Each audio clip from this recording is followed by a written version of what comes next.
Ano kayang pakiramdam habang kayo'y nakahiga sa yaman?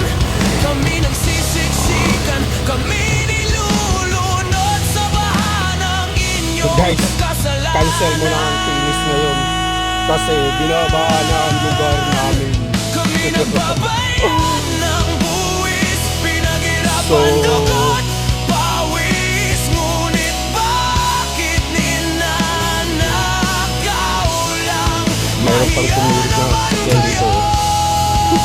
Tingnan mo naman yung baha dito sa amin lugar. Meron pa kaya finish?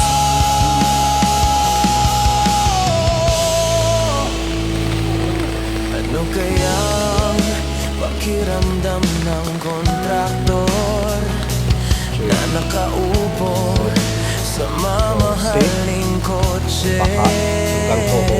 Habang ang Gosh, hanggang dulo yan guys.